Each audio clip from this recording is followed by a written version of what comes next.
తాను ప్రతిపక్షంలో ఉంటే అన్నింటికీ సిబిఐ అదే తాను అధికారంలో ఉంటే సిట్టు ఇది చంద్రబాబు పాలసీ 2014-19లో చంద్రబాబు అధికారంలో ఉన్నప్పుడు సిబిఐని రాష్ట్రంలో అడుగు పెట్టకుండా జనరల్ కన్సెంట్ ఉపసంహరించారు. అదే జగన్మోహన్ రెడ్డి అధికారంలో ఉంటే అన్నింటికీ సిబిఐ ఎంక్వైరీ కావాలంటారు. ఇప్పుడు రాష్ట్రాన్ని నకిలీ మద్యం కుంభకోణం కుదిపేస్తోంది. దీని నుంచి ఎలా బయటపడాలో లోకేష్ బాబుకు అస్సలు అర్థం కావడం లేదు.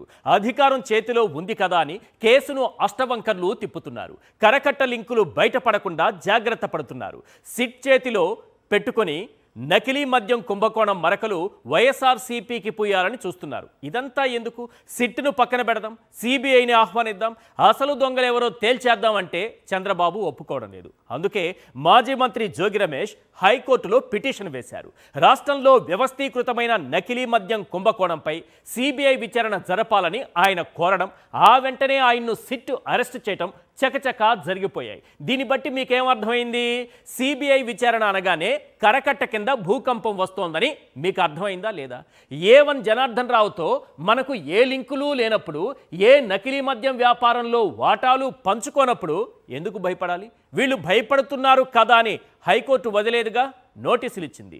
సిఎస్, హోంశాఖ ముఖ్య కార్యదర్శి, డీజీపీకి నోటీసులు ఇచ్చింది. నకిలీ మద్యం కేసులో నిష్పక్షపాతంగా జరగడం లేదని, అందుకే సిబిఐ విచారణ కోరుతున్నామన్న జోగి రమేష్ తరపు న్యాయవాది పొన్నవోలు సుధాకర్ రెడ్డి వాదనలతో కోర్టు ఏకీభవించింది, నోటీసులు ఇచ్చింది. దీంతో కరకట్ట ప్యాలెస్ పెద్దల గుండెల్లో చంద్రబాబు తెచ్చిన బుల్లెట్ రైళ్లు పరిగెడుతున్నాయి. అసలెందుకు ఇంతలా భయపడుతున్నారనే చర్చ మొదలైంది. చంద్రబాబు భయం చూసి ప్రజలు చర్చించుకుంటున్న 10 పాయింట్లు చాలా కీలకంగా మారాయి. ఇవే రేపు సిబిఐ విచారణలోనూ కీలకంగా మారనున్నాయా? సిట్ చేతి నుంచి సిబిఐ చేతిలోకి ఫైళ్లు వెళ్ళగానే జాతకాలు తిరగబడనున్నాయా? ప్రజల నుంచి వినిపిస్తున్న ఆ కీలకమైనటువంటి 10 పాయింట్లు ఏంటో ఒక్కసారి మనం స్క్రీన్ పైన చూద్దాం. Yes, question number 1. ఆ పాయింట్ల నుంచి వస్తున్నటువంటి ప్రశ్నలు ఇవి. నకిలీ మద్యం కోసం ఎన్ని ప్లాంట్లు పెట్టారో, ఏ వైన్ షాపుల్లో విక్రయించారో తేలుతుందని భయపడుతున్నారా? Question number 2. రాష్ట్ర వ్యాప్తంగా వ్యవస్థీకృతమైన నకిలీ మద్యం స్కామ్లో కరకట్ట పర్సంటేజ్ ఎంతో తేలుతుందని భయపడుతున్నారా? Question number 3. 5,280 కోట్ల నకిలీ మద్యం స్కామ్లో ఎవరెవరి వాటాలు ఎంతో తేలుతుందని భయపడుతున్నారా?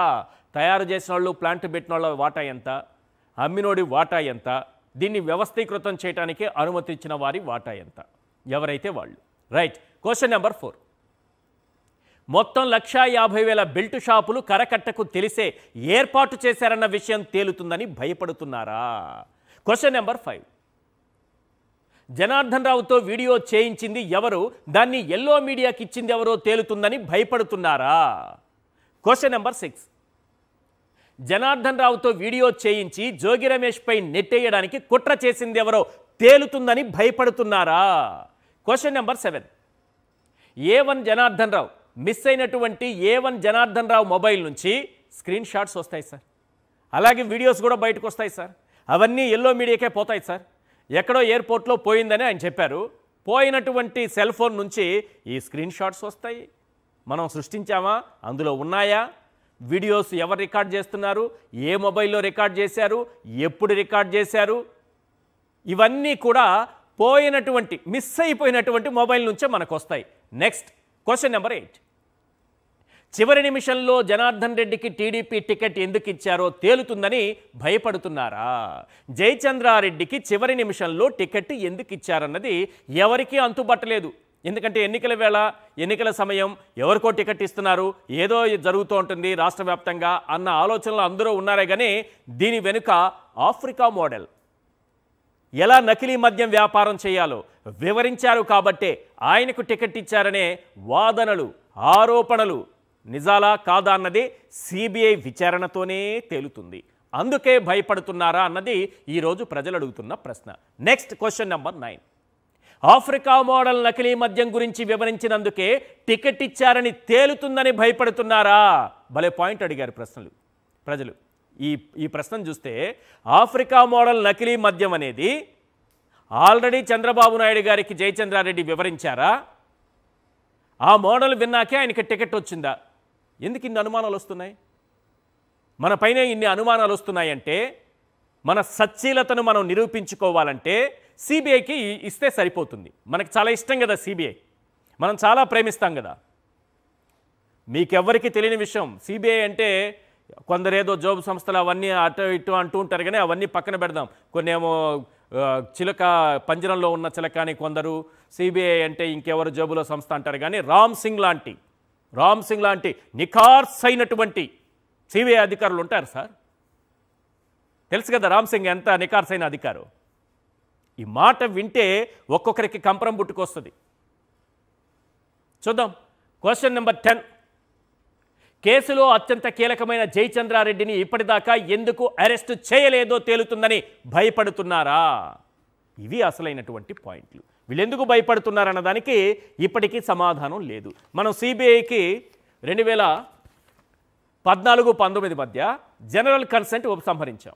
అంటే నా రాష్ట్రంలో నువ్వు అడుగు పెట్టడానికి లేదు అని. ఆ తరువాత జగన్మోహన్ రెడ్డి గారు అధికారంలోకి వచ్చాక మీరు ఎన్ని కేసుల పైన సిబిఐ విచారణ కావాలని అడిగారో ఆలోచించండి ఒకసారి. చంద్రబాబు నాయుడు గారు పదే సిబిఐ అంటారు. మరి ఇప్పుడు అదే సిబిఐ వేస్తామంటే ఎందుకు సిట్ అంటున్నారు? ఎందుకు సిట్టు గురించి మాట్లాడుతున్నారు? ఇంకొక విషయం, అసలు ఈ స్కామ్కి సంబంధించి 5,280 కోట్ల రూపాయల స్కామ్ అని అంటున్నారు. మొదటి ఏడాది, రెండో ఏడాదికి మొత్తం 4 ఏళ్లకి, ఆ తర్వాత 4 ఏళ్లకి ఒక స్కెచ్ గీశారని కూడా చెప్తున్నారు. ఎవరెవరికి ఎంత వాటా వెళ్తుంది, ఈ 5 ఏళ్ల పాటు ఈ నకిలీ మద్యం వెళితే అనేది ఈ మధ్య కాలంలో వినిపిస్తున్నటువంటి ఒక మాట. నేను ఒక్కసారి స్క్రీన్ పైన ప్లే చేస్తాను.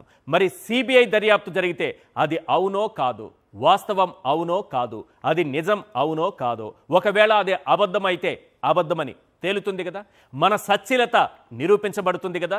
మరి ఎందుకు మనం సిబిఐని వద్దంటాం? నా రాష్ట్రంలోకి ఎందుకు రాకూడదు అంటాం? ఇప్పుడు మనమే కదా కేంద్రంలో అధికారంలో ఉన్నది, అయినా సరే ఎందుకు భయపడుతున్నాం? ఒకసారి ఈ అవినీతి కుంభకోణానికి సంబంధించి ఎటువంటి టార్గెట్స్ పెట్టుకున్నారు, ఏ రకంగా చేయాలనుకున్నారనేది ఒకసారి స్క్రీన్ పైన చూడండి.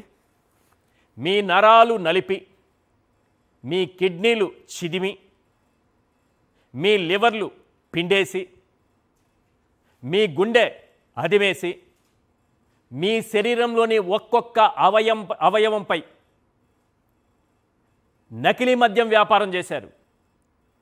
తొలి ఏడాది దీని విలువ ఎంతయ్యా అంటే మనకు అంటే ప్లాంటు, మన కుటీర పరిశ్రమ బయటపడనంత వరకు దోచేసింది ఎంత అంటే 5,280 కోట్లు అంటున్నారు. కాదు అని చెప్పడానికి సిబిఐ ఎంక్వైరీ చేస్తే సరిపోతుంది కదా. 5,280 కోట్ల రూపాయల లెక్క ఏంటి అని మీరు అడగచ్చు. చెప్తాను క్లియర్గా. ఈ 5,280 కోట్ల రూపాయల లెక్క ఏంటంటే, ఏడాదిలో వీళ్ళు ఏం చేశారు, 2024-25 ఎంత మద్యం బాటిల్ అమ్మారనేది ఒక లెక్క తీసుకుందాం. కేసుల లెక్కన అమ్ముతారు. 4.26 కోట్ల IML మద్యం కేసులు అమ్మారు ఏడాదిలో 2024-25కి సంబంధించి. ఇందులో 70% క్వార్టర్ బాటిళ్ళు ఉంటాయి సార్. 70% క్వార్టర్ బాటిల్ ఎక్కువ అవే కొంటారు కాబట్టి 70% మనం అమ్మినటువంటి మద్యంలో ఫుల్ ఆఫ్ క్వార్టర్ తీసుకుంటే 70% క్వార్టర్ బాటిల్స్ ఉంటాయి. 4.26 కోట్ల IML కేసుల్లో 70% అని అంటే ఎంత అవుతుందంటే 2.98 కోట్ల కేసులు అవుతుంది. క్వార్టర్ బాటిల్ అవుతాయి. 2.98 కోట్ల కేసులో క్వార్టర్ బాటిల్ విక్రయించారు. అంటే ఏడాదికి 143 క్వార్టర్ బాటిళ్ళు క్వార్టర్ బాటిళ్ళు విక్రయించారు.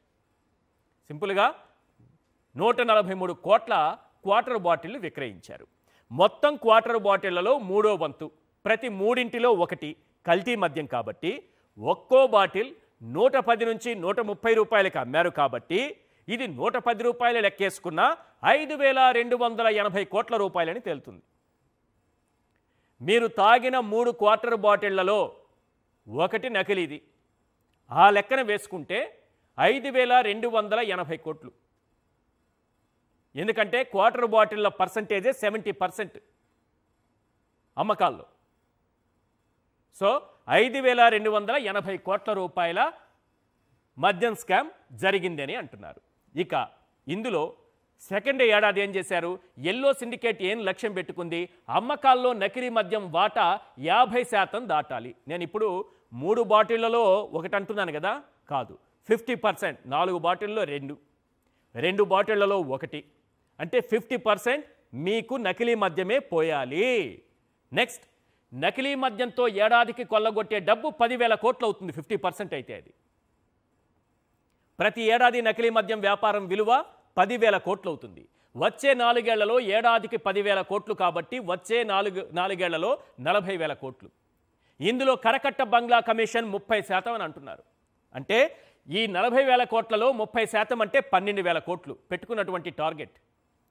నెక్స్ట్, ప్రాంతాల వారీగా టీడీపీ సీనియర్ల వాటా. ఇది ఒకరిది కాదు కదా, చాలామంది వ్యవస్థీకృతం చేయాలంటే ఒకరిద్దరితో అయిపోయేది కాదు. ప్రతి ప్రాంతంలోనూ ఆ సీనియర్లో ఎవరున్నారో దీని వెనుక జయచంద్రారెడ్డి లాంటి వాళ్ళు ఎంతమంది ఉన్నారో వాళ్ళందరి వాటా ఎంత అంటే 50%. ఆ 40,000 కోట్లలో 50% అంటే 20,000 కోట్లు. ఇప్పుడు ఎల్లో సిండికేట్ పర్సంటేజ్, ఇది అమ్మి పెట్టిన వాళ్ళు ఎవరమ్మారు? వైన్ షాపులు వేలం పాటలో పాల్గొని సిండికేట్ అయి రాష్ట్ర వ్యాప్తంగా వైన్ షాపులను కొట్టేశారే వాళ్ళకు వచ్చే పర్సంటేజ్ 20% ఈ నకిలీ మద్యం అంటే. అంతే 8,000 కోట్లు. చూసారా లెక్క ఎంత బాగుందో? 40,000 కోట్లు టార్గెట్, 30% కరకట్ట బంగ్లా కమిషన్, 50% ప్రాంతాల వారీగా టీడీపీ సీనియర్ల వాటా, 20% ఎల్లో సిండికేట్ పర్సంటేజ్. ఇది మీకు వినడానికి సిబిఐ విచారణలోనే తేలుతుందని అంటున్నా. ఇది వాస్తవం కావచ్చా కాకపోవచ్చా? ఇది వాస్తవమైతే ఈ దేశంలోనే అతిపెద్ద కుంభకోణంగా మారుతుంది. అందుకే ఇది సిబిఐ విచారణ జరపాలి అని అంటున్నాం. వద్దు, మీకు ఈ వాటాల గురించి నేను చెప్పిన లెక్కల్లో అనుమానాలు ఉంటే ఇప్పుడు కాగిచ్చిన కొన్ని లెక్కల్ని కాస్త చదువుకున్న వాళ్ళు, జ్ఞానం ఉన్నవాళ్ళు ఆలోచించండి. సింపుల్గా చెప్తా. 2024-25 తీసుకుందాం. ఏప్రిల్ టు ఆగస్టు అంటే జగన్మోహన్ రెడ్డి గారి పీరియడ్, ఆ తర్వాత వచ్చినటువంటి చంద్రబాబు నాయుడు గారు. అంటే ఏప్రిల్ టు ఆగస్ట్ అంటే ఏప్రిల్, మే, జూన్, జూలై, ఆగస్ట్ 5 నెలలు. 5 నెలల కాలానికి రాష్ట్రానికి వచ్చినటువంటి మద్యం అమ్మకాల్లో వచ్చిన ఆదాయం 6,782 కోట్లు. తరువాత 2025-26 ఆర్థిక సంవత్సరాన్ని తీసుకుందాం. ఇదే 5 నెలల కాలాన్ని తీసుకుందాం. అంటే ఏప్రిల్ టు ఆగస్ట్. ఇప్పుడు పూర్తిగా చంద్రబాబు నాయుడు గారి పాలన. ఆయన మద్యం షాపుల్ని పెంచారు, కొత్త బ్రాండ్లు ఇంట్రడ్యూస్ చేశారు, మద్యం ఎక్కడైనా అందుబాటులో ఉండేలా తెచ్చారు, ఏ సమయానికైనా అందుబాటులో ఉండేలా చేశారు. 1,50,000 బెల్ట్ షాపులు రాష్ట్ర వ్యాప్తంగా ఏర్పడ్డాయి. ఇక మద్యం ఇంత అమ్మితే రాష్ట్రానికి వచ్చిన ఆదాయం ఎంతో తెలుసా? అంతకుముందు ఏడాది 6,782 కోట్లు అంటే ఈసారి వచ్చింది 6,992 కోట్లు కాగ్ లెక్కల ప్రకారం. అంటే ఇంత చేస్తే గ్రోత్ రేట్ ఎంతో తెలుసా? 3.1%. మీరు ఆలోచించుకోండి. ఇన్ని మద్యం షాపులు పెంచి, ఇన్ని రకాల బ్రాండ్లు పెట్టి, దానికి తోడుగా వైన్ షాపులు వాళ్ళు టైమింగ్ మార్చి, అలాగే బెల్ట్ షాపులు కూడా వచ్చి 10% అయినా గ్రోత్ రేట్ కనిపించాలి కదా, కానీ 3.1% కనిపించింది. తక్కువలో తక్కువ గ్రోత్ రేట్ 10% అనుకుంటే 7,460 కోట్లు రావాలి. ఒకటికి 4 షాపులు పెరిగిన దాన్ని బట్టి చూస్తే రావాల్సినటువంటి ఆదాయం ఎంతంటే 27,000 కోట్లకు పైమాటే. మరి వచ్చిందంతా 6,992 కోట్లు. మిగతాదంతా ఎక్కడికి పోయింది? నకిలీ మద్యం రూపంలో వెళ్ళిపోయింది. ప్రభుత్వానికి ఆదాయం రాలేదు. ఇంతమంది తాగినా, ఇన్ని బెల్ట్ షాపులు పెట్టినా, ఇన్ని బ్రాండ్లు తీసుకొచ్చినా, టైమింగ్ మార్చి 24 hours మనకు అందుబాటులో పెట్టినా, గుడి పక్కన పెట్టినా, బడి పక్కన పెట్టినా, ఎక్కడ చూసినా వైన్ షాపులు తెరిచి ఉంచినా, ఉదయం నుంచి రాత్రి పడుకునేంత వరకు, అర్ధరాత్రి వరకు కూడా మనకు అందుబాటులో ఉంచినా పెరిగిన ఆదాయం 3.1% మాత్రమే. ఇదంతా కుంభకోణం కాక మరేమవుతుంది అన్న ప్రశ్నకు సిబిఐ రావాల్సిందే అంటున్నారు. కానీ ఈ ప్రభుత్వం మాత్రం వద్దు అంటోంది. ఇదే అంశంపైన చర్చిద్దాం. వాళ్ళ చర్చలో పాల్గొంటున్నారు మధుసూదన్ రెడ్డి గారు, వైఎస్ఆర్సీపీ రైతు విభాగం ప్రధాన కార్యదర్శి, అలాగే కారుమూరి వెంకటరెడ్డి గారు, వైఎస్ఆర్సీపీ అధికార ప్రతినిధి, ఇక పురుషోత్తం రెడ్డి గారు, senior analyst. Sir, Purushottam Reddy గారు, నకిలీ మద్యం అన్నది ఈ రాష్ట్రంలో ఎంత సంచలనంగా మారిందో, అది ప్లాంట్ బయట పడిన తరువాత ఎలాంటి సంచలనాలకు దారి తీసిందో అందరికీ తెలుసు. ఇది వేల కోట్ల రూపాయల కుంభకోణం ఆల్రెడీ జరిగిపోయింది, ఏడాది కాలంగా నడుస్తోంది. అంటే ప్రభుత్వం వచ్చినటువంటి కొత్త ప్రభుత్వం, కూటమి ప్రభుత్వం వచ్చిన ఏడాదిన్నరలో జరిగిపోయినటువంటి కుంభకోణం లేటెస్ట్గా బయటపడిందని అంటున్నారు. ప్లాంట్లు అనేక చోట్ల ఉందని అంటున్నారు. ఇన్ని వేల కోట్ల రూపాయల స్కామ్ అని అంటుంటే దీనిపై సిబిఐ విచారణ జరిపితే ఏంటి ఈ ప్రభుత్వానికి భయం? సిబిఐ విచారణకు ఎందుకు అంగీకరించదు? ఈ డిమాండ్ని ఎందుకు ఒప్పుకోదు? ఈశ్వర్ గారు, అందరికీ నమస్కారం. నమస్తే సార్. మొట్టమొదటి అంశం, 3 కారణాల రీత్యా సిబిఐ విచారణ జరపడం సముచితంగా ఉంటుందని నేను కూడా భావిస్తున్నాను. ఒక కారణం మీరు ఇంట్రడ్యూక్షన్లోనే చెప్పారు. వాస్తవానికి జగన్మోహన్ రెడ్డి గారు కొన్ని నెలల క్రితమే ఎక్స్ వేదికగా ఇదే అంశాన్ని సూటిగా ప్రశ్నించారు. ఎక్స్ వేదికగా జగన్మోహన్ రెడ్డి గారు, మాజీ ముఖ్యమంత్రి గారు సూటిగా స్పందించిన అంశం మీరు చెప్పిన కాగు లెక్క. అంటే 2024-25 ఆర్థిక సంవత్సరం మొదటి 5 నెలల్లో 6,700 కోట్లు రావడం, 25-26 మొదటి 5 నెలల్లో 3.10%, ఏదైతే మీరు చెప్పారో 3.10%, సరాసరి 10% పెరగాల్సింది 3.10% పెరిగిందంటే దాదాపు 7% సాధారణ పెరుగుదల ఎవరి చేతుల్లోకి వెళ్ళింది? కుంభకోణమా లేదా వేరే సంగతి? ఇది రావాల్సింది ప్రభుత్వానికి డబ్బు. ఈ డబ్బులు ప్రభుత్వానికి రావాలి. పైపెచ్చు నిజానికి ఇంకా పెరగాలి కూడా. అవును. ఎందుకు పెరగాలి? మనం మద్యం, సరసమైన మద్యాన్ని, నాణ్యమైన మద్యాన్ని విస్తృతంగా ప్రజల్లోకి తీసుకెళ్తున్నాం కదా. అవును. పాయింట్ ఏంటంటే జగన్మోహన్ రెడ్డి గారు అన్నప్పుడు లిమిటెడ్, ఉదయం 10 గంటల నుంచి సాయంత్రం సమ్ టైం వరకు మాత్రం వేయాలి, బెల్ షాపులు లేవు, మద్యం ఆ రోజునంత లేదో మీరు చెప్పే ప్రకారం మంచి మంచి బ్రాండ్లు కూడా వచ్చేసాయని కాసేపు అనుకుందాం. ప్రభుత్వానికి ఆదాయం పెరగాలి కదా. అంటే సాధారణ 10% కన్నా ఇంకా ఎక్కువ పెరగాలి. అలాంటిది అసాధారణంగా తగ్గిందంటే ప్రభుత్వానికి రావాల్సిన ఆదాయం ప్రైవేట్ వ్యక్తుల చేతుల్లోకి పోతా ఉందని అర్థం. ఈ రీత్యా కూడా ఖచ్చితంగా ఎవరు సాధారణంగా ఏ పార్టీ అధికారంలో ఉన్న మాల్ ప్రాక్టీస్ అధికార పార్టీ చేయడానికి అవకాశం ఉంటుంది తప్ప ప్రతిపక్షానికి అవకాశం ఉండదు, అధికారం ఉన్న వెసులుబాటు రీత్యా. ఇది మొదటి కారణం. రెండో కారణం నేను అనుకుంటుంది విచారణ రీత్యా కూడా సిబిఐ వెళ్ళడం మంచిదని. విచారణ రీత్యా ఈశ్వర్ గారు, బేసిక్ గా సిట్ అంటే సిట్టు, స్టాండ్ అంటే స్టాండ్ అనే పేర్లు మనం పెట్టకపోయినా అధికార పార్టీ ఏం చెప్తుంది?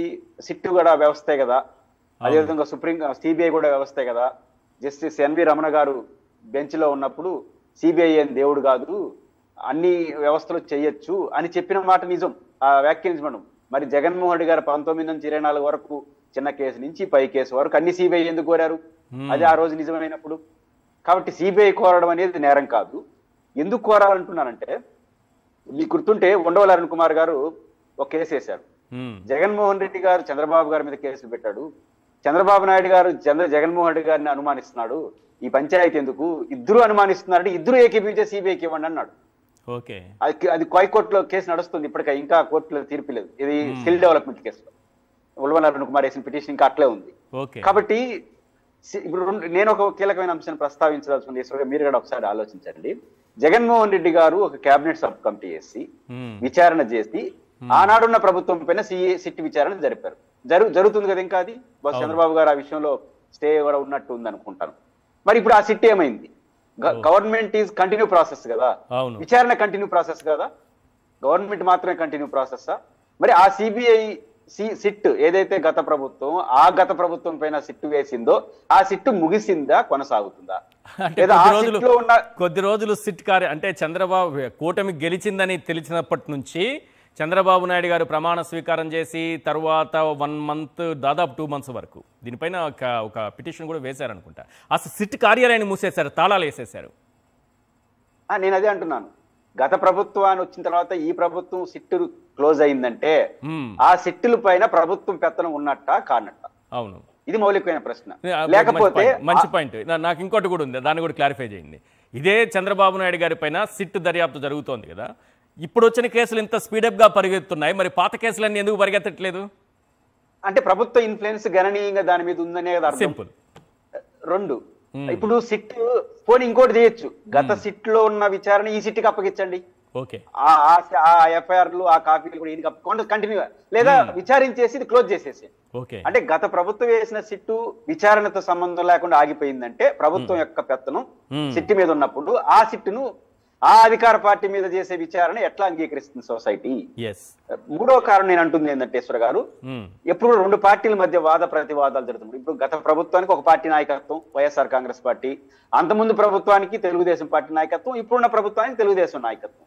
అంటే రెండు పార్టీల నాయకత్వంలో ప్రభుత్వాలు వేస్తున్న విచారణలు ఇవి. కాబట్టి రెండు పార్టీలు కూడా విశ్వసించాలి కదా విచారణను.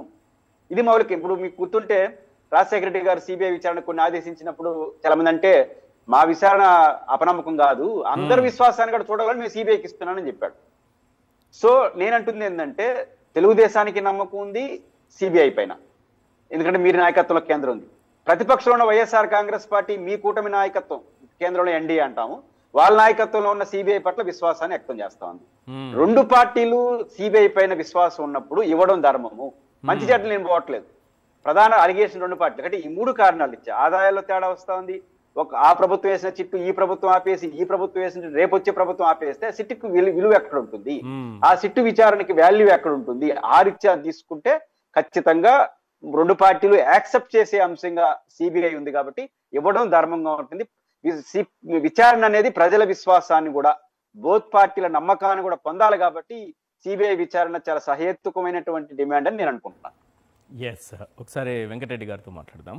వెంకటరెడ్డి గారు, ఏంటి సిబిఐ విచారణ అంటే ఎందుకు ఒప్పుకోవట్లేదు? అందులోనూ మీ పార్టీకి సంబంధించినటువంటి నాయకుడు మాజీ మంత్రి జోగి రమేష్ పిటిషన్ వేసి దీన్ని సిబిఐకి అప్పగించాలని అడిగినటువంటి మరుసటి రోజే ఆయన తీసుకెళ్లిపోయారు, ఆయన అరెస్ట్ చేశారు. ఎందుకు సిబిఐ అంటే ఇంత భయం? ఈశ్వర్ గారు, ముందుగా మీకు ప్యానెల్లో ఉన్న అందరికీ అట్లానే సాక్షి టీవీ ప్రేక్షకులందరూ నమస్కారం. సిబిఐ అంటే చంద్రబాబు నాయుడు బ్యూరో ఇన్వెస్టిగేషన్ కాదు కదా.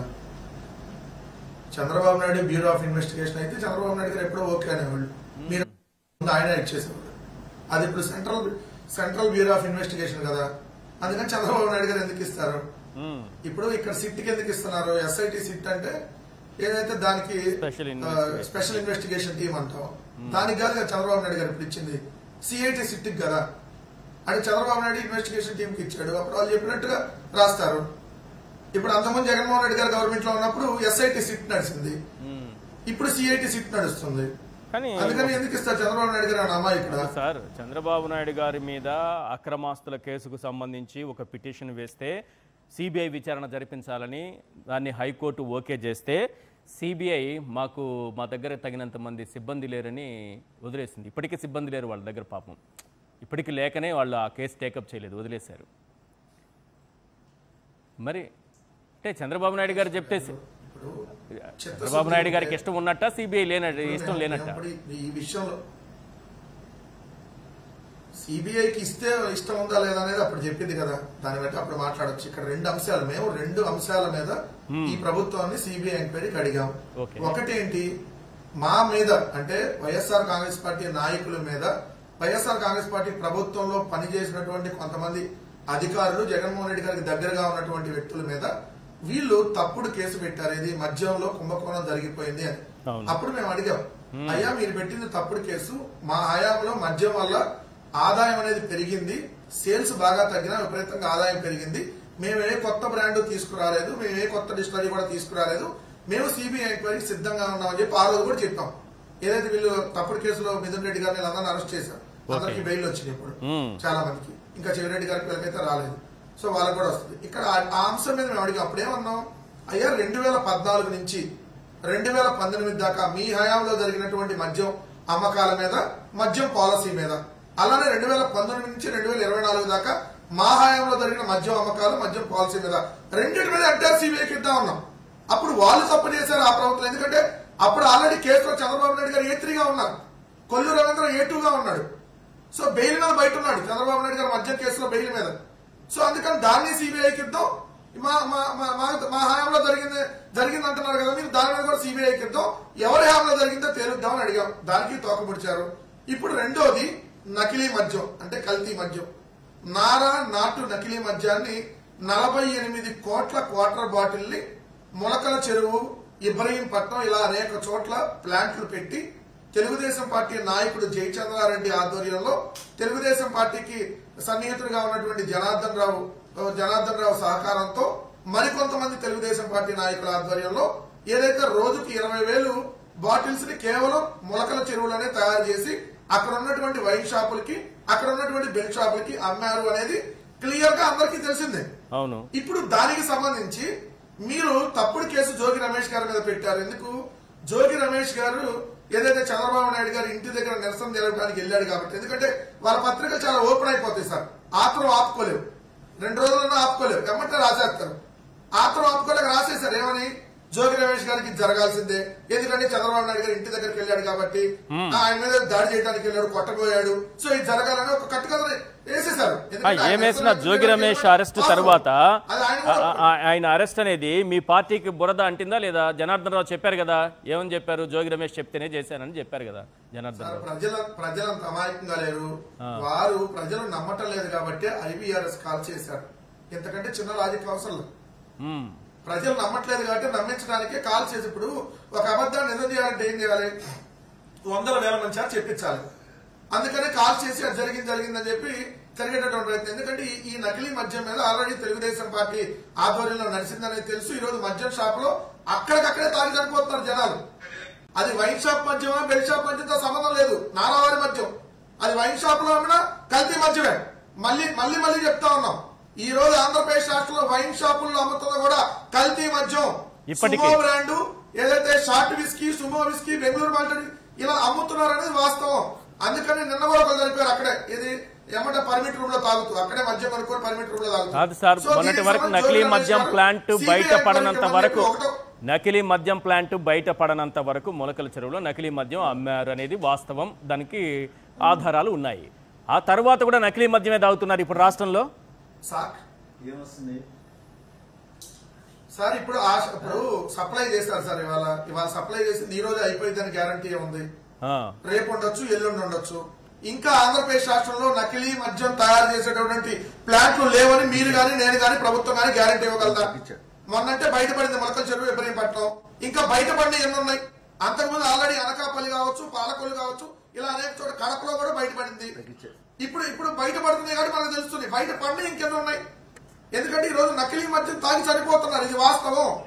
దాన్ని మేము అడుగుతా ఉన్నాం. దానికి సంబంధించి ఇదేదో అల్లాటప్పగా 50 లక్షల కోట్ల రూపాయల స్కామ్ కాదు. ఈ రోజు ఇది 5,000 కోట్ల రూపాయలకు సంబంధించినటువంటి స్కామ్. ప్రజల ప్రాణాలను తీసినటువంటి దుర్మార్గులు వీళ్ళు. ఎందుకంటే 48 కోట్ల వాటర్ బాటిల్ అంటే తమాషాగా ఉందా సార్? వీళ్ళకి చిన్నపిల్లల ఆటలాగా ఉన్న మనుషుల ప్రాణాలని చేస్తుంటే లెక్క లేకుండా అసలు ఈ ప్రభుత్వానికి సిగ్గుచరం కొద్దిగానే ఉందా? మీ ప్రభుత్వం తప్పు చేయకపోతే, ఇప్పుడు ఈ నకిలీ మద్యకానికి కరకట్ట కొంపకి లింకులు లేకపోతే, చంద్రబాబు నాయుడుకి, సీఎంఓకి, నారా లోకేష్ కి, కిలారు రాజేష్ కి మళ్ళీ రిపీట్ చేసి చెప్తా, దీనికి వీళ్ళకి వాటాలు రాకపోతే సిబిఐ ఎంక్వైరీకి మీరు ఎందుకు వెనకడుగు వేస్తున్నారు? సిబిఐ ఎంక్వైరీ వేస్తే సాక్షాత్తు చంద్రబాబు నాయుడు గారి జుట్టు మొత్తం బయటపడితే ఆ జుట్టు అంతా కేంద్రం చేతిలో ఉంటది. కాబట్టి ఈ రోజు కేంద్రం దగ్గరికి వెళ్లి దేహి అని చెప్పి మోడీ గారు వస్తుంటే అబ్బా కొడుకులు మోకరిల్లుతున్నారు. అంతకుముందు మోకరిల్లలేదే, ఇప్పుడు ఎందుకు మోకరిల్లుతున్నారు? దీంట్లో నేను ఇంకోటి కూడా చెప్పాలి సార్. మొన్న జమీన్ రైతు అనేటటువంటి నెల్లూరుకు సంబంధించినటువంటి ఒక పత్రిక చాలా ఇంట్రెస్టింగ్ కథనం వేసింది. ఫ్యాక్ట్ కథనం, వాస్తవం. జూలై 17 తర్వాత చంద్రబాబు నాయుడు గారు, అంటే మొన్న 2025 జూలై 17 తర్వాత చంద్రబాబు నాయుడు గారు మోడీ గారికి ఏ విధంగా మోకరిల్లుతున్నాడు అనే దానికి సంబంధించి ఒక కథనం వేసింది. ఏంటంటే బీహార్ ఓటరు జాబితా సవరణ పేరుతో ఎన్నికల కమిషన్ చేపట్టినటువంటి ప్రక్రియ వివాదాస్పదమైంది. అది అందరికీ తెలుసు. బీజేపీని గెలిపించడానికి ఇతర పార్టీలు బలంగా ఉన్న నియోజకవర్గాల్లో దాదాపు 69 లక్షల ఓట్లు తొలగించారనేటటువంటి ఆందోళన నేపథ్యంలో చంద్రబాబు నాయుడు గారిని కాంగ్రెస్ పార్టీకి సంబంధించినటువంటి అభిషేక్ సింఘ్వి, అతను సీనియర్ న్యాయవాది సుప్రీంకోర్టు, అతను చంద్రబాబు నాయుడు గారికి ఫోన్ చేశాడు. ఫోన్ చేసి ఎలక్షన్ కమిషన్ మీరు కూడా లేఖ రాయకంటే, ఈ చంద్రబాబు నాయుడు గారు ఏమన్నాడు, సరే నేను లేఖ రాస్తాను, ఆ డ్రాఫ్ట్ అంతా మీరే రెడీ చేసి పంపించమంటే ఆయన సీనియర్ న్యాయవాది గారు, సుప్రీంకోర్టు సీనియర్ న్యాయవాది, ఆయన ఒక డ్రాఫ్ట్ రెడీ చేసి పంపించాడు చంద్రబాబు నాయుడు గారికి.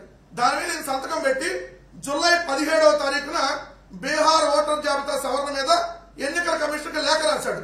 ఏమని రాశాడు? ఎన్నికల కమిషన్ సూటిగా ప్రశ్నిస్తూ ఓటర్ల జాబితాలో తప్పులు సవరించడానికి ఏ ప్రక్రియ అయినా చేపట్టొచ్చు, ఓటరు జాతీయతను పరిశీలించే అధికారం మీకెవరిచ్చారు అంటూ చంద్రబాబు ప్రశ్నిస్తూ, అది మీ పని కాదు, ఓటర్ జాబితా సవరణ అనేది ఎన్నికలు జరగనప్పుడు చేపట్టాలి కానీ బీహార్ రాష్ట్ర శాసనసభకు ఎన్నికలప్పుడు ఎలా చేపడతారని చెప్పి లేఖ రాశాడు. ఈ లేఖ రాయంగానే ఎన్నికల కమిషన్ కి చంద్రబాబు నాయుడు గారు జూలై 17 లేఖ రాశాడు. ఇమీడియట్ గా నరేంద్ర మోడీ గారికి ఇన్ఫర్మేషన్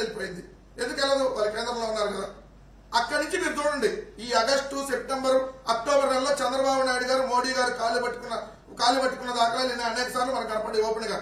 అబ్బా కొడుకులు ఇద్దరు పద్దాకలు ఢిల్లీ వెళ్తున్నారు. అబ్బ ఒక్కడే కాదు, కొడుకు కూడా వెళ్ళి నరేంద్ర మోడీ గారు మనదాకా అమరాబూతులు తిట్టారు.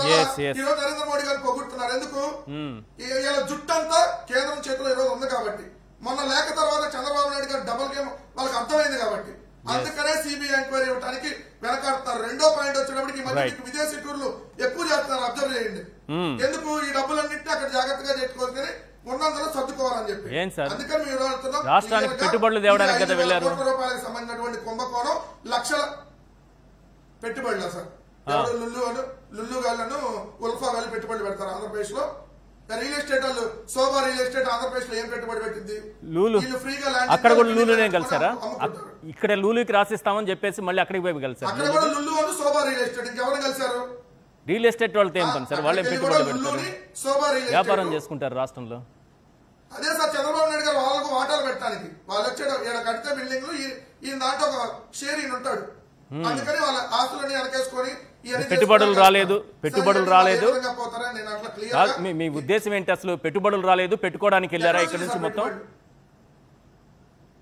అదే మీరు చెప్పాలనుకున్నది. వీళ్ళ పెట్టుబడి వాళ్ళ దగ్గర పెట్టడానికి వెళ్ళారు, వాళ్ళు పెట్టుబడి పెట్టడానికి రావట్లే. ఇక్కడ చంద్రబాబు నాయుడు గారు లోకేష్ గారు వీళ్ళ పెట్టుబడులు మీరు అన్నట్టు లుల్లులోనో లేదంటే శోభా రియల్ ఎస్టేట్ లోనో ఇంకా లోదా రియల్ ఎస్టేట్ లోనో వాటిలో పెట్టడానికి వెళ్ళారు. అంతకుమించి ఇక్కడ జరిగింది ఏంది? నేను ఇక్కడ అడుగుతుంది క్లియర్ గా, ఇది ప్రజల ప్రాణాలకు సంబంధించిన అంశం. చంద్రబాబు నాయుడు వాళ్ళ కుమారుడు లోకేష్ కి ఈ నకిలీ మద్యంలో వాటాలు రాకపోతే సిబిఐ ఎంక్వైరీకి ఎందుకు వేయరు? మీరు సిబిఐ ఎంక్వైరీ వేయలేదంటే మీరు ఆల్రెడీ దీంట్లో వాటాలు వచ్చినాయి. మీకు ప్రజల చేత నకిలీ మద్యం తాగించి వాళ్ళ ప్రాణాలు తీయటమే కాకుండా డబ్బులు దోచుకున్నారు. మీరు ప్రజల రక్తాన్ని పిప్పి పీల్ చేశారనేది క్లియర్ గా ప్రజలకు కూడా అర్థమవుతాం. రైట్. మధుసూదన్ రెడ్డి గారు, ఏంటి సిబిఐ విచారణ జరపాల్సిందేనా? ఎందుకు సిట్ ఉంటే సరిగా జరగదా? సిట్టు బాగానే యాక్టివ్గానే ఉంది కదా, రోజు అరెస్టులు చూపిస్తూ ఉంది. సార్ నమస్తే. ముందుగా మీకు సాక్షి యాజమాన్యానికి అదేవిధంగా ఆంధ్ర రాష్ట్ర ప్రజలకు ముఖ్యంగా వైఎస్ఆర్సీపీ కాంగ్రెస్ పార్టీ కార్యకర్తలకు ప్యానెల్లో ఉన్నటువంటి పెద్దలకు శుభ సాయంత్రం. నిరుపేదల తలరాశులు మార్చిన సంకల్పం, కుల మత భేదాలకు అతీతంగా ప్రాంతాలకు అతీతంగా 3,468 కిలోమీటర్లు 3,648 కిలోమీటర్లు సుదీర్ఘ ప్రయాణంతో ఆంధ్ర రాష్ట్ర నైతిక నిలువలనే మార్చినటువంటి ఒక ప్రజా సంకల్ప యాత్ర ఈరోజు 8 సంవత్సరాలు. ఈ యాత్రలో జగన్మోహన్ రెడ్డి గారి వెంట అడుగులు వేసిన ప్రతి ఒక్క తెలుగు బిడ్డకి కూడా శిరస్సు ఉంచిన నమస్కారాలు. ఈరోజు రాష్ట్రంలో లిక్కర్ మద్యం అనేటువంటిది ఏ విధంగా దావాగ్నిలాగా అట్టడుగు గ్రాస్ రూట్లోకి వెళ్ళిపోయినటువంటి పరిస్థితి. ఇప్పుడు మీరు చెప్తున్నారు సార్, ఇప్పుడు లిక్కర్ అనేటువంటిది పట్టేశారు కదా, ములకల చెరువులో పట్టేశారు, ఇబ్రహీంపట్నంలో పట్టేశారు కదా. ఇంకా ఇప్పుడు కూడా లిక్కర్స్లో కల్తీ మద్యం పోతుందా అంటున్నారు. కరెక్ట్.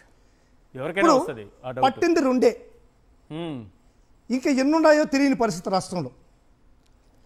నేను ఇంకొక డౌట్ కూడా చేస్తున్నాను సార్. ఇప్పుడు ఆఫ్రికా నుంచి ఒక ఫార్ములాని తెచ్చి లిక్కర్ మద్యం చేసినటువంటి చంద్రబాబు నాయుడు గారు ఆ లిక్కర్ మద్యాన్ని పోసిన తర్వాత దానిపైన ఉన్నటువంటి సీల్ తయారు చేయలేడా అనేది నా అనుమానం.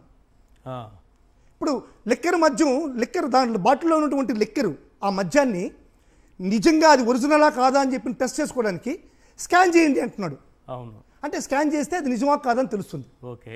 ఇప్పుడు లిక్కర్ని లోపల ఉన్నటువంటి లిక్కర్ని తయారు చేసిన చంద్రబాబు నాయుడు గారు దానిపైన స్కాన్ చేయడానికి వేసినటువంటి ఆ స్కానర్ని తయారు చేయలేడా అనేది నా అనుమానం. రాష్ట్ర ప్రజల్లో కూడా చాలా అనుమానం ఉంది. స్థాయిలో దోపిడీ ఉంటుందా? ఆ స్థాయి అవినీతి జరుగుతుందా? అంతగా ప్రజల్ని మోసం చేస్తారా సార్? ఇప్పుడు చైనా అనేది ఏ విధంగా ఒక లో స్థాయి మార్కెటింగ్ తయారీకి ప్రపంచంలో brand ambassador, okay, Chandrababu Naidu గారు భారతదేశంలో ఇటువంటి స్కాములకి బ్రాండ్ అంబాసిడర్. ప్యూర్గా చెప్పాలంటే ఇప్పుడున్నటువంటి మద్యాన్ని కూడా స్టిక్కర్లు కూడా నకిలీ స్టిక్కర్లు తయారు చేసేటువంటిది రాష్ట్ర ప్రజలందరూ కూడా భావిస్తున్నారు. ఇప్పుడు తాగుతున్నాడు ఒక మద్యపాన ప్రియులు ఉన్నారు. మద్యపాన ప్రియులు ఏ విధంగా దాన్ని నిజమైన మద్యమా కాదని ఏ విధంగా డిసైడ్ చేయగలరు? అదే చెప్పారు కదా, స్కాన్ జగన్మోహన్ రెడ్డి గారు తెచ్చింది తీసేశారు ఫస్ట్. ఇప్పుడు అదే సార్ పరిస్థితుల్లో మళ్ళీ తీసుకొచ్చారు. రాష్ట్ర ప్రజల్లో ఉండేటువంటి అనుమానం నేను చెప్తున్నా. లిక్కర్ తయారు చేసే కేంద్రాలను పట్టుకునేశారు. లిక్కర్ లేదు, లిక్కర్కి స్కాన్ చేస్తే అది నిజమైన లిక్కరా లేకుంటే నకిలీ లిక్కర్ తెలుస్తుంది చంద్రబాబు నాయుడు గారు స్టేట్మెంట్ ఇచ్చారు. అదేం కొత్త పద్ధతి ఏం కాదు, గత ఎన్నో సంవత్సరాలుగా జగన్మోహన్ రెడ్డి గారు ప్రవేశపెట్టిన పద్ధతి అది.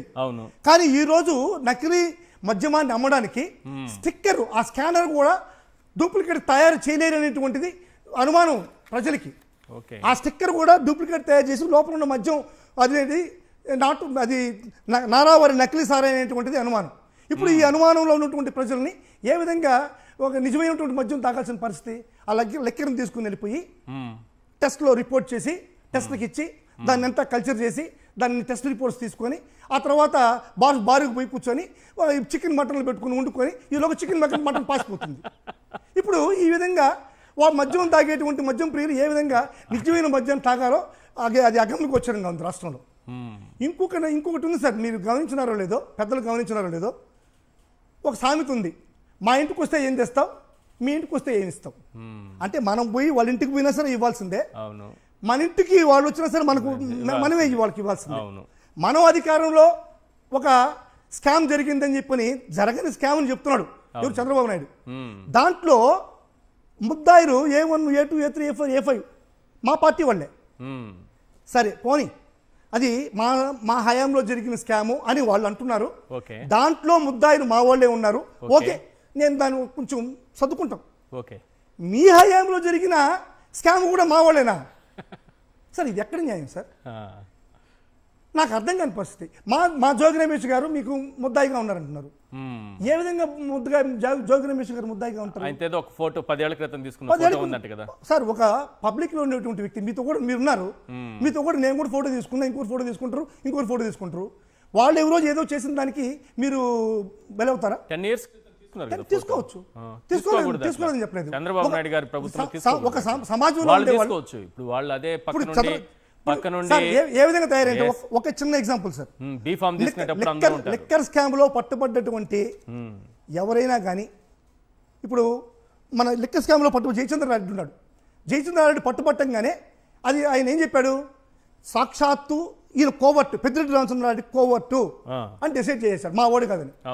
అతనికి సిగ్గు శరం లేకుండా పార్టీ టికెట్ ఇచ్చి ఏ విధమైనటువంటి సమాచారం లేకుండా మీరు పార్టీ టికెట్ ఇచ్చారా? 16 నెలలు అతన్ని ఇన్ఛార్జిగా కొనసాగించారా? అప్పుడు తెలియలేదా అతను వైఎస్ఆర్ కాంగ్రెస్ పార్టీ పెద్దిరెడ్డి రామచంద్రారెడ్డి గారి కోవర్ట్ అని? అంతెందుకు సార్, మురళీకృష్ణ అనేటువంటి వ్యక్తి, అనే వ్యక్తి సింగపూర్కి ఒక మెసేజ్ పెట్టాడు. మన లోకేష్ పోతే సింగపూర్లో ఆయన పెట్టుబడుల కోసం ఆకర్షణ చేయడానికి పోతే ఒక చిన్న వ్యక్తి పెట్టినటువంటి దీనివల్ల మాకు పెట్టుబడులు రాలేదని చెప్పని ఆ వ్యక్తి కూడా పెద్దిరెడ్డి రామచంద్రారెడ్డి అని చూడంటున్నాడు.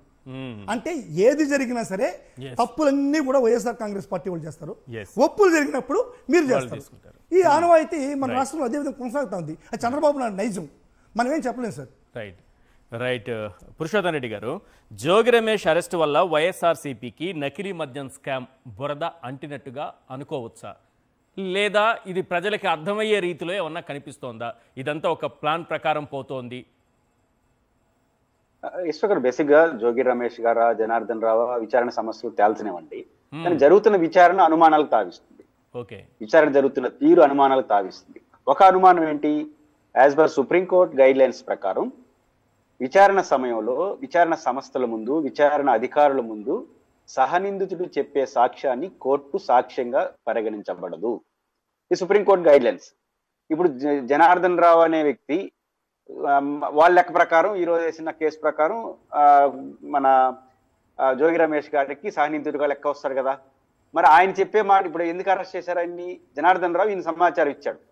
మరి జనార్దన్ రావు సహనిందితుడు ఇచ్చే సమాచారం స్వీకరించబడదు, జడ్జి ముందు చెప్పేదని సుప్రీంకోర్టు చెప్పిన తర్వాత వారు ఇచ్చినటువంటి ఆ మేరకు అరెస్ట్ చేయడం ఏంటి? ఒకటి జనార్దన్ రావు మీకు ఏదైనా ఎవిడెన్స్ మీకు ఇచ్చారు, జోగి రమేష్ గారు అసోసియేషన్ సంబంధం అనుకోండి, ఫస్ట్ పోలీస్ స్టేషన్ పెట్టి విచారించాలి కదా. మీకు ఈ సమాచారం ఉంది, అవునా కాదా, 2-3 సార్లు విచారించి ఆ తర్వాత మీరు ఉందని నిరూపించుకుంటే అరెస్ట్ చేయండి. అది కూడా విచారణ అవసరమైనప్పుడు అరెస్ట్ చేయొచ్చు. ఈ నామ్స్ పాటించలేదు. రెండోది, వాళ్ళు అరెస్ట్ అయిన తర్వాత వీడియో ఎట్ట బయటకు వస్తుంది, ఆయన వాయిస్ తో వచ్చిన వీడియో బయటికి ఎలా వస్తుంది? మూడో ప్రధానమైంది, ఇంతకుముందు వెంకటరెడ్డి గారు చెప్పినట్టు ఐఆర్ఎస్ కాల్స్. అది ఐఆర్ఎస్ కాల్స్ అని వైసీపీ అంటుంది, ఫేక్ కాల్సే అనుకుందాం. జనార్దన్ రావుకి అంత కెపాసిటీ ఆడుంది.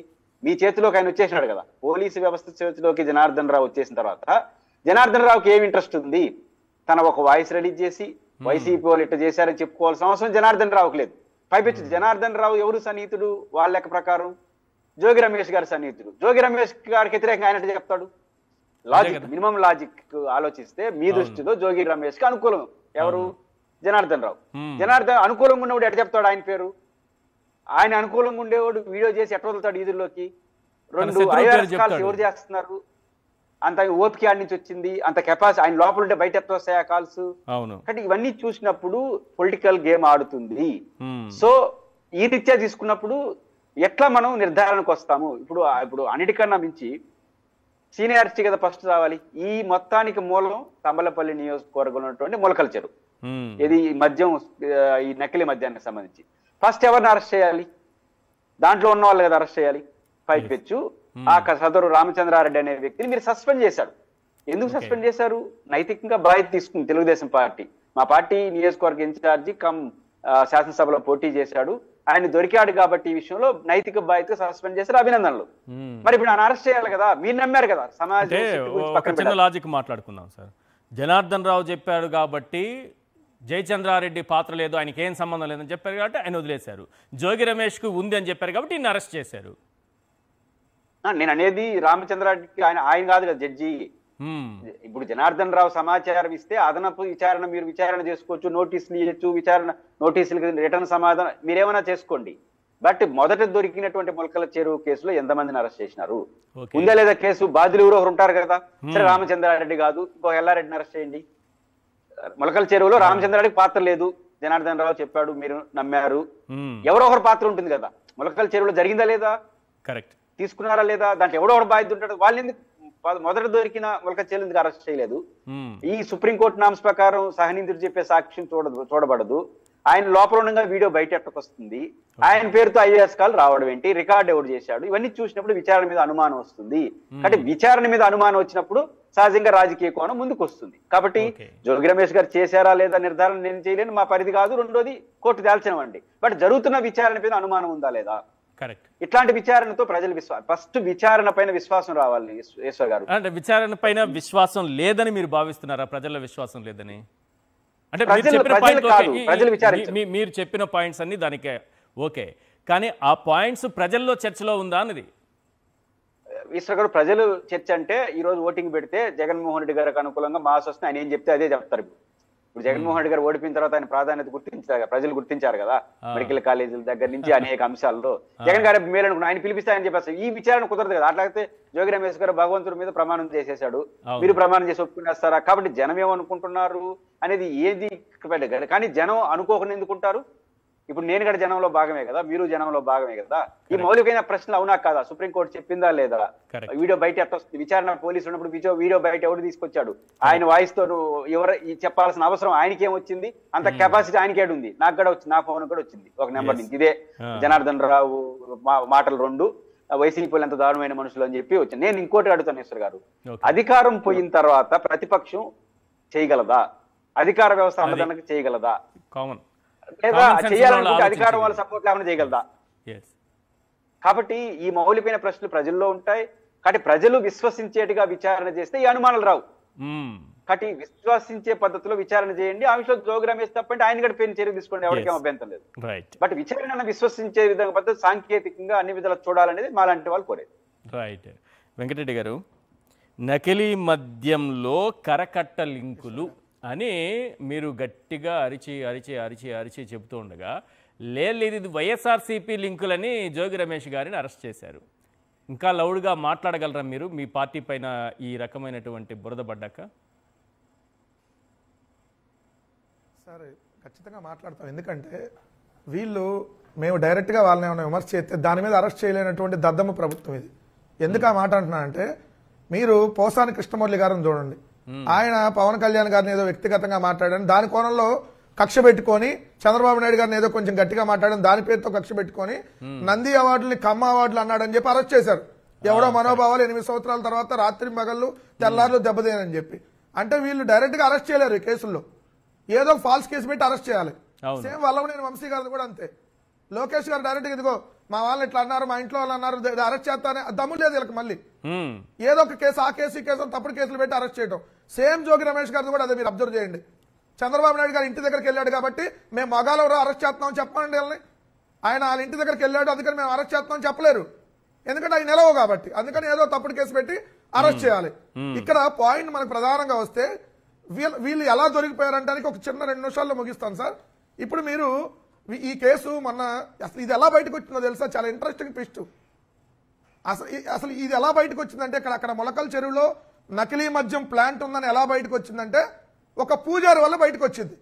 ఓకే, ఒక పూజారి వల్ల. ఎలా వాళ్ళు ఈ నకిలీ ప్లాంట్ లో ఉన్నటువంటి ఈ జనార్దన్ రావు ఎవరైతే వీళ్ళు ఉన్నారో దసరా సందర్భంగా, అంటే దసరా అక్టోబర్ 2 వచ్చినట్టుంది గాంధీ జయంతి రోజే, ఆ దసరా సందర్భంగా పూజలకు పిలిచారు అతన్ని. నకిలీ మద్యం తయారీ ప్లాంట్ లో పూజకి పిలిచారు. అంటే పూజలు చేయించుకుంటారు కదా ఎక్కడైనా, ఆయుధ పూజ. ఆయుధ పూజకి పిలిచిన తర్వాత ఆయుధ పూజకి పిలిచిన తర్వాత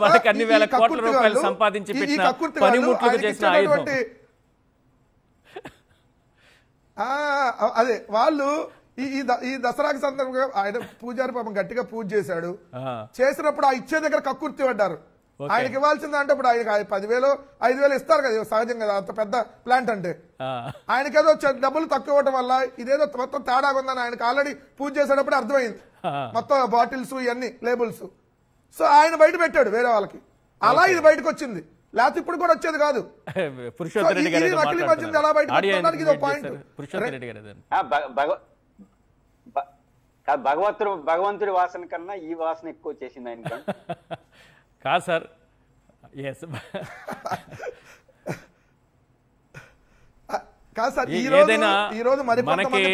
ఏదైనా సరే గుడికి వెళ్తే మనకు తీర్థం పోసేది పూజారి వచ్చాడని అనుకోవాలి సార్ మనం. గుడికి వెళ్తే మనకు తీర్థం పోసేటటువంటి పూజారి భగవంతుడి రూపంలో తీర్థాన్ని పట్టించారు. ఎన్ని లక్షల మంది ప్రాణాలు పోయాయో. నకిలీ మద్యం తీర్థాన్ని పట్టించారు. ఎందుకో భగవంతుడు పట్టించాడు, భగవంతుడు ఆ పూజా రూపంలో పట్టించాడు, లేకపోతే తెలిసేది కాదు.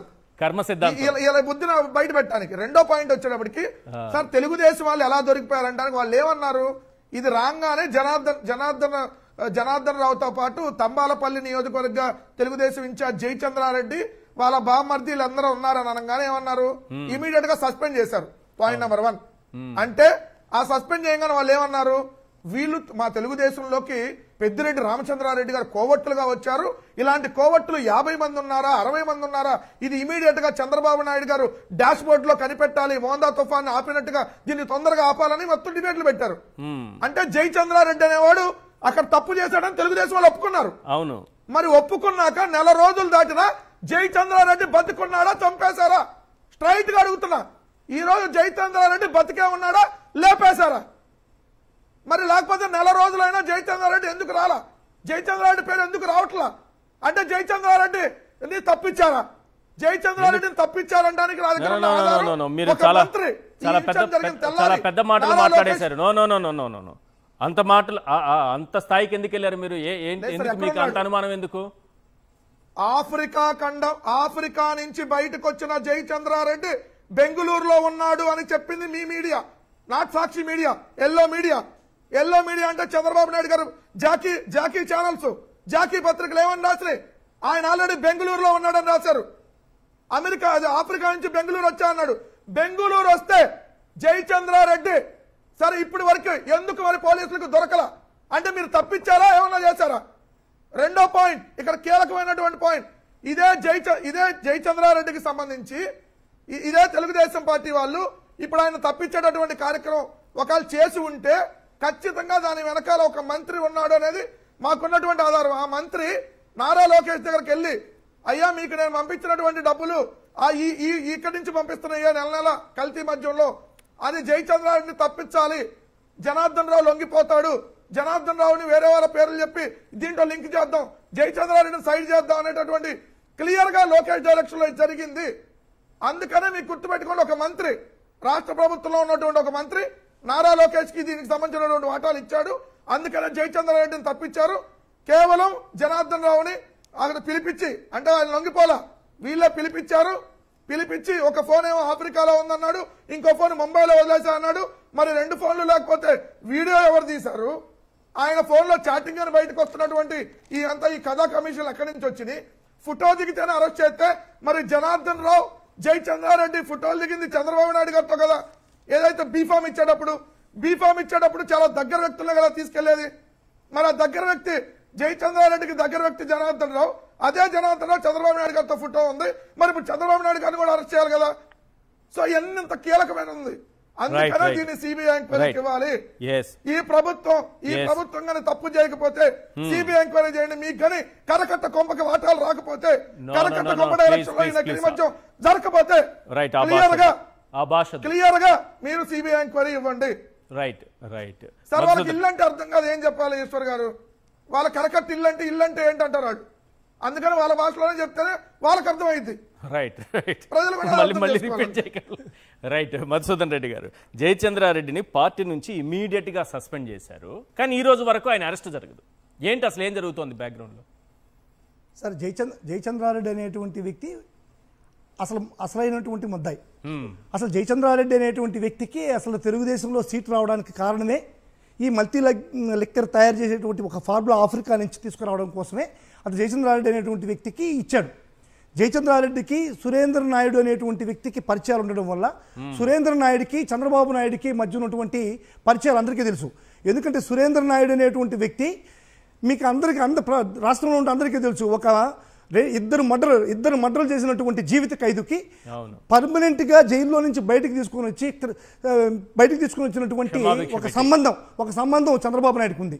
ఈ సంబంధంతోనే జయచంద్రారెడ్డికి సురేంద్ర నాయుడుకి ఉన్నటువంటి సంబంధం. జయచంద్రారెడ్డి అయితే ఆఫ్రికాలో ఒక మద్యం తయారీటువంటి వ్యవస్థ ఉంది, ఆ వ్యవస్థను ఇక్కడికే తీసుకొని రావడానికి ఒక మార్గం సుముఖం చేస్తారని చెప్పని ఆ ఉద్దేశంతోనే ఆయనకి సీట్ ఇవ్వడం జరిగింది. ఎప్పుడైతే ఈ సీట్ ఇచ్చారో ఇప్పుడు వెంకటరెడ్డి గారు చెప్పినట్టుగా ఆ పూజారి వల్ల ఇవి బయటకు రావడం జరిగింది. ఇప్పుడు చంద్రబాబు నాయుడు గారి ఉద్దేశం అది కాదు సార్. చంద్రబాబు నాయుడు గారికి ఇప్పుడు రాష్ట్రంలో దేశంలో ఉన్నటువంటి ముఖ్యమంత్రుల్లో ఒక కాస్ట్లీ ముఖ్యమంత్రి చంద్రబాబు నాయుడు గారు. కానీ చంద్రబాబు నాయుడు గారు ఏమైందంటే ప్రపంచంలోనే ఒక కాస్ట్లీ రాజకీయ నాయకుడిగా ఎదగాలనేటువంటిది ఆయన ఆశయం. ఆ ఆశయంతోనే ఈ విధంగా అక్రమార్జనకి ముందుకు పోయేటువంటి పరిస్థితి. ఇప్పుడు అతని మీద కూడా కేసులు చాలా ఉన్నాయి. అతను ప్రతి దాంట్లో కూడా ఏమనగానే ఉండాల్సింది, టాప్ లో ఉండాల్సినటువంటి ఒక నేచర్ అయింది. టాప్ లో ఉండాలనేటువంటిది ప్రపంచంలో ఒక ఆర్థిక విధానాల్లో హైయెస్ట్ రెమ్యునరేషన్ ఉన్నటువంటి ఒక ముఖ్యమంత్రిగా పైకి పోవాలనేటువంటిది ప్రపంచంలో ఉన్నది. అదేవిధంగా కేసుల విషయంలో కూడా థర్డ్ ప్లేస్లో ఉన్నది. థర్డ్ ప్లేస్ నుంచి ఫస్ట్ ప్లేస్కి పోవాలని. అంత కేసులు గురించినా పర్లేదు, కానీ నాకు ఆర్థిక లావాదేవీలు ఈ విధంగా అక్రమ ఆర్జన ఎక్కువ అవసరం అనేటువంటిది Chandrababu Naidu. Right thank you sir Madhusudan Reddy గారు చర్చలో పాల్గొన్నందుకు. వెంకటరెడ్డి గారు, పురుషోత్తరెడ్డి గారు, థ్యాంక్ యూ సార్ ఇవాళ చర్చలో పాల్గొన్నందుకు. ఇది ఇవాళ చర్చా కార్యక్రమం చూస్తూనే ఉండండి సాక్షి టీవీ.